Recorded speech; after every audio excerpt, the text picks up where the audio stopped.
Final Fantasy V was the last game from the mainline series to have its initial release be a Japan-only one. This game would take 7 years to see an international release, and what an unfortunate game to stay hidden for so long.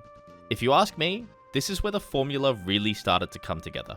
The game has a much greater emphasis on cinematics than prior entries, and the writers started experimenting with some more overtly comedic moments to break up the darker, more serious themes of the series. Additionally, the combat and job system is fantastic. There are 3 overworlds to explore, and to top it all off, an outstanding soundtrack. This game has maintained a dedicated fanbase to this day, thanks in part to the 4-job Fiesta challenge, where players try to complete the game with 4 randomly assigned job classes. As a challenge, this really rewards players with a strong understanding of the game and synergy between party compositions. It gives the game an extra boost in replayability, in the same way that a lot of randomizers have helped keep other games fresh and exciting for long-time players. Speedrunning this game will also give a lot of replay value, because this game has built a reputation for being one of the most difficult, reset-heavy speedruns in the entire series. There aren't a huge amount of version differences across re-releases. The main difference in platforms and the need for different leaderboards are nuances and load times, outside of the Pixel remaster, which is entirely different. The same glitches can be achieved between platforms, but sometimes via different methods, and most of the strategies are shared across all ports, but I'll cover version differences that do exist if they come up. One of the difficult bosses in this run is the Guardian of the Earth Crystal, Archaeavis, which, if I'm pronouncing that incorrectly, I'm sure you'll let me know. This is a 5-phase fight with some pretty scary attacks that appear as phases progress. Luckily, runners have some really strong glitches on their side in this game. Archaeavis' first form has 1600 HP. Runners will open by throwing a shuriken and a thunder scroll. The goal here is to deal above 1500 damage, but under 1600. Fights in this game are very fast paced, so quick maths and decision making, as well as fast reactions, are vital. Once the boss is in that sweet spot of remaining health, they'll have their Beastmaster release an Aegir to cast Sap, which kills the boss immediately, bypassing every follow-up phase of the fight. This, as well as an item duplication glitch, are the major glitches that speedrunners have in their arsenal. So by killing bosses in certain ways, such as poison ticks or glitched items, the damage values will underflow, dropping the boss's health below 0 without triggering its next phase. This damage instead outright kills the boss and ends the fight. This is also used on the game's final boss.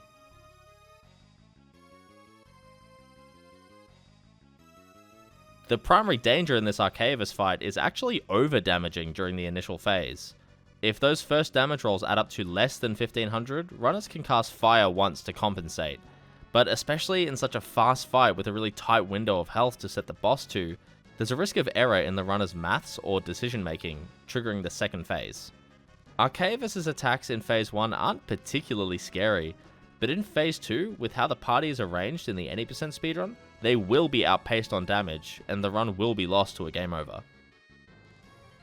The most dangerous fight in the any% run is the Crystal Guardians, sometimes referred to as the Seal Guardians. These enemies will start with single-hitting physical attacks until they drop below 3000 HP, at which point they will upgrade to stronger, multi-target attacks. The strategy here is to use Gil Toss, which will spend some gil to attack every enemy. Runners look to use this 3 times, and one of these needs to be done after Faris is buffed with Samson powders to win the fight before any of the Guardians get a turn after that 3000 HP threshold is reached.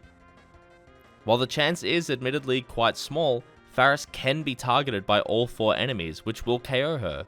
If other Gil Tosses have been used, the crystals will now use attacks that hit the whole party, which almost certainly leads to a game over.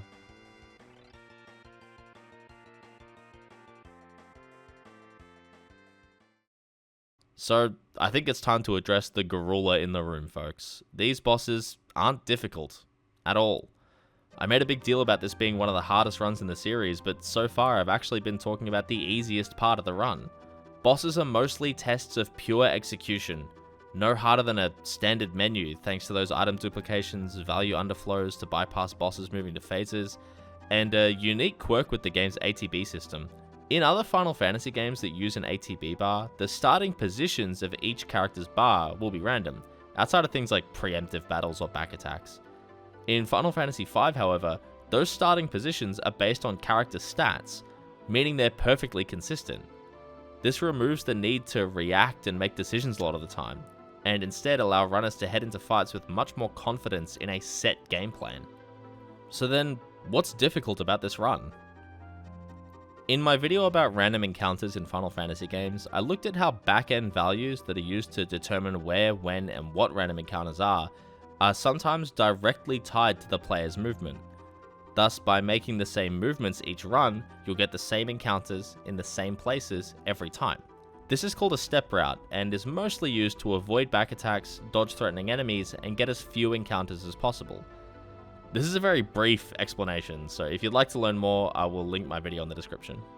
In Final Fantasy VIII, for example, step routing is used to get the fewest encounters possible, and a handful of those that the runner does get can be used to grab some quick AP to help learn crucial abilities that a highly competitive run would be in jeopardy without. In a more extreme case like Final Fantasy V, a step route is used to provide efficient XP, items, steals, and more. Without being on track with your step route, these encounters can take several minutes to grind for, and in some cases, create inescapable encounters that the party is not equipped to fight. Losing steps in Final Fantasy V can not only put competitive runs in jeopardy, but prevent some runs from finishing at all. That Ager that I mentioned earlier to take out the Archaeavis is an example of an encounter that will be manipulated via the step route for the Beastmaster to go on to catch. These mini-dragons found after getting the Black Chocobo are incredibly efficient XP, and this encounter with a blue or red dragon allows runners to duplicate enough dragon fangs for the strategies used in later boss fights. Even on steps, certain encounters can end runs, such as this encounter here where runners learn Goblin Punch. Similar to the enemy skill materia in Final Fantasy VII, the Blue Mage class in Final Fantasy V will learn certain abilities when they are targeted by them.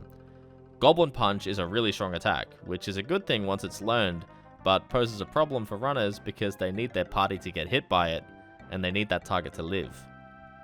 With the Wing Raptor fight that takes place just before, the party can come into this fight pretty weak, and the goblins can take a while to even use Goblin Punch. Luckily this is very early in the game, so resets don't hurt too much here, and the likelihood of getting run-ending levels of bad luck is quite low. A lot of runners, even the very best, sometimes just can't finish runs with their step route intact. Unlike some other games, mistakes in movement in Final Fantasy V aren't really able to be corrected, and once you're no longer able to predict what encounters you're getting, the time loss will scale with how much longer the run has left, assuming that a random encounter doesn't outright kill the party. I hate to make this version sound so daunting. If you are or were considering learning this run, the beginner's guide made by Zinfogel is one of the best and most thorough video guides I've seen for a speedrun. I'll link it in the description for anyone keen to try their hand at this version, and it was also incredibly helpful while researching this video. Most of what I've talked about so far doesn't really apply to the Pixel Remaster though. Pixel Remaster games across the board don't have a step route, and don't feature many of the glitches found in their earlier releases. This makes their runs a bit more of a vanilla category, but for the most part, bosses are still not a particularly difficult part of the Final Fantasy V Pixel Remaster run. It's most of the same, setting up buffs onto one or two characters that act as your primary damage output, and using Guild-Toss to knock them down. I find this so interesting. For major revisions to games like this, it's really uncommon to see strategies this similar. Perhaps this is just a testament to how overtuned the Guild-Toss and other supporting abilities are. That's not to say this version doesn't have scary fights though. The Exdeath fight in the castle is pretty risky. Much like other fights, runners will use mixed items to boost the strength of that character to be their primary damage dealer. Since these items can't be duplicated in this version, runners will just kill a lot more random encounters for Gil and just purchase them. This version also doesn't feature the quirk where ATB starting positions are fixed, they will be random at the start of every battle. This makes a lot of phases more variable, and enemies can get more or less turns in during the setup than runners expect. Exdeath will start using level 3 offensive magic after reaching a certain HP threshold, or after a certain amount of turns. Exdeath's physical attacks will be blocked by the knight, however the spells cannot be blocked. In this example clip from runner WoadyB, there was a Thundaga cast, however, very luckily, it did not target Lena, otherwise the fight would have become significantly more sketchy. Lena would lose her buffs, and Exdeath would continue to cast powerful spells at the party. In this case though, the target was not Lena, and WoadyB was able to complete the fight relatively clean. But it's a good example of the level of risk involved in each fight. Pixel remasters allow the player to save anywhere very quickly though, so while resets are a bit slow, they're not fully run-ending most of the time. Man, I really spent a lot of time in this video about boss fights, not talking about boss fights. But this speedrun is just so unique in that regard. There are very few games in this series where there just isn't much difficulty in the combat in speedruns, so for the most part, this series should have an accurate title going forward. I hope it was still interesting to see a case where the difficulty simply lies in other places, especially since with JRPGs in a casual setting, combat is pretty much exclusively where the difficulty is found. Thank you to these runners for taking the time out of their day to help out with this hardest bosses entry. This series is very much a collaborative effort. I would not be able to do this without people like this taking the time out of their day to teach me about these games that I'm not personally as familiar with. I've linked places where you can find them all in the description, so please go and show them some love if you do enjoy these videos. But I do want to give a special thanks to KaguyaNicky. Nikki has helped with every single entry thus far. She's a veteran Final Fantasy speedrunner with expert level knowledge across the entire series. She's even done runs of every single game back to back. The games upcoming are ones that I'm just more personally familiar with, so we might not see her for a little while, but she's been crucial to the series in teaching me about these earlier games, and especially their Game Boy Advance and PSP ports. So a big thank you to KaguyaNicky, and we'll see you very soon, I'm sure. Thank you as well to all the supporters on Patreon.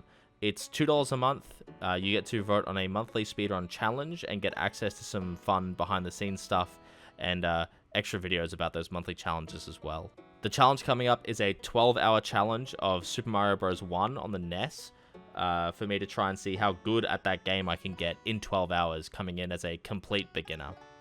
If you want a free way to support the channel, subscribe or send the video to a friend that you think will enjoy it. Coming up next is Final Fantasy VI, which is one of my personal favorites. See you next time.